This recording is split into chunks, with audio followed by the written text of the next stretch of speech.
It's quickly, because these are the young people that always been talking about, that the young people. জাতিসংঘ সাধারণ পরিষদের ৭৯তম অধিবেশনের ফাঁকে সাবেক মার্কিন প্রেসিডেন্ট বিল ক্লিন্টনের এক অনুষ্ঠানে যোগ দিয়েছেন অন্তর্বর্তীকালীন সরকারের প্রধান উপদেষ্টা ডক্টর মোহাম্মদ ইউনূস। অনুষ্ঠান মঞ্চে তিনি তার দীর্ঘদিনের বন্ধু সাবেক প্রেসিডেন্ট বিল ক্লিন্টনের সঙ্গে নানা বিষয়ে কথার ফাঁকে সফরসঙ্গীদের তিনজনকে পরিচয় করিয়ে দেন। ২৪ সেপ্টেম্বর মঙ্গলবার নিউ ইয়র্কে এক অনুষ্ঠানে প্রধান উপদেষ্টা তার বিশেষ সহকারী মাহফুজ আবদুল্লাহকে সাম্প্রতিক কোটা সংস্কার আন্দোলন ও পরে সরকার পতনের আন্দোলনের নেপথ্য কারিগর হিসেবে উল্লেখ করেন। Clinton global initiative leaders stage বক্তব্যে ডক্টর ইউনূস তার বক্তব্য শুরু করেন সাবেক প্রেসিডেন্টের সঙ্গে তার স্মৃতিচারণ দিয়ে। তার বক্তব্যের সময় বারবার হাততালি দিতে থাকে উপস্থিত শ্রোতাবৃন্দ। এ সময় তার বুদ্ধিদীপ্ত বিভিন্ন কথায় মানুষ বারবার হেসে ফেলেছিলেন। বক্তব্যের শেষ পর্যায়ে সামনে এগিয়ে আসেন ক্লিন্টন। বন্ধু ডক্টর ইউনূস প্রসঙ্গে তিনি বলেন, ডক্টর ইউনূস তার দেখা একমাত্র বয়স্ক ব্যক্তি, যাকে নেতৃত্বে পেতে তরুণ সমাজ মরিয়া হয়েছিল। এমন হাস্যরসের পরেই বাংলাদেশে জুলাই আগস্ট মাসের রাজনৈতিক প্রেক্ষাপট ও সেখানে ছাত্রদের অবদান তুলে ধরেন ডক্টর ইউনূস। এই অনুষ্ঠানে কয়েকজন শিক্ষার্থীও উপস্থিত আছেন জানিয়ে তাদের মঞ্চে আসার আহ্বান জানান প্রধান উপদেষ্টা। এ সময় প্রধান উপদেষ্টার বিশেষ সহকারী মাহফুজ আলম সহ তিনজন স্টেজে আসেন। বিল ক্লিন্টনও তাদের নাম শুনে হাততালি দেন। তিনজনের মধ্যে একজন বেসরকারি ব্র্যাক বিশ্ববিদ্যালয়ের শিক্ষার্থী আয়েশা সিদ্দিকা তিথি।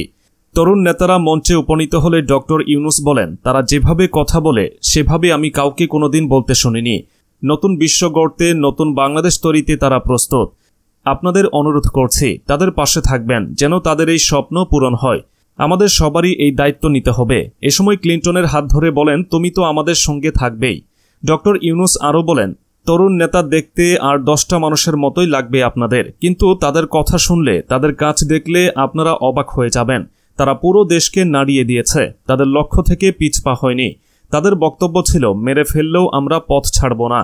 এ সময় মাহফুজ আলমকে সামনে এগিয়ে নিয়ে তিনি বলেন, মাহফুজ হচ্ছে আন্দোলনের পেছনের কারিগর, যদিও সে এটা স্বীকার করতে চায় না। বলে যে সে একা নয়, আরও অনেকে আছে, কিন্তু এরই মধ্যে সে এই গণ অভ্যুত্থানের পেছনের কারিগর হিসেবে পরিচিত। এই আন্দোলনটা খুব সুশৃঙ্খল ছিল উল্লেখ করে প্রধান উপদেষ্টা বলেন, এটা হঠাৎ করে হয়েছে এমন কিছু নয়, খুবই গোছানো আন্দোলন। এছাড়াও এত বড় আন্দোলন হয়েছে, মানুষ জানত না কে আন্দোলনের লিডার, যার ফলে একজনকে আটক করা যেত না, বলাও যেত না যে একজনকে আটক করলে আন্দোলন শেষ। মাহফুজকে দেখিয়ে ডক্টর ইউনূস বলেন, তার কথা শুনলে সারা পৃথিবীর যে কোনো তরুণ অনুপ্রাণিত হবে, তারা নতুন বাংলাদেশ তৈরি করবে। তাদের সফলতার জন্য আপনারা প্রার্থনা করবেন, তাদের জন্য হাততালি হোক। এ সময় বিল ক্লিন্টন সহ সবাই হাততালি দিয়ে সম্মান জানান।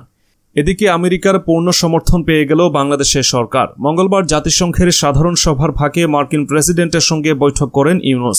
সেই বৈঠকেই আমেরিকার সহযোগিতা চান ইউনূস। বাইডেনকে জানান কিভাবে ছাত্ররা হাসিনা সরকারের পতন ঘটিয়েছে। ছাত্রদের আন্দোলনের প্রশংসা করেন বাইডেন।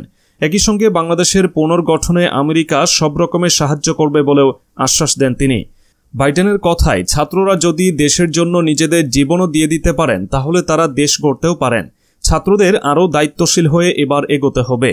গত 15 সেপ্টেম্বর মার্কিন যুক্তরাষ্ট্রের একটি উচ্চ পর্যায়ের প্রতিনিধি দল ঢাকা গিয়েছিলেন। বাংলাদেশের রাজনৈতিক অস্থিরতা কাটিয়ে আমেরিকা বাংলাদেশ সম্পর্ক আরও মজবুত করে তোলার আশ্বাস দিয়েছেন তারা।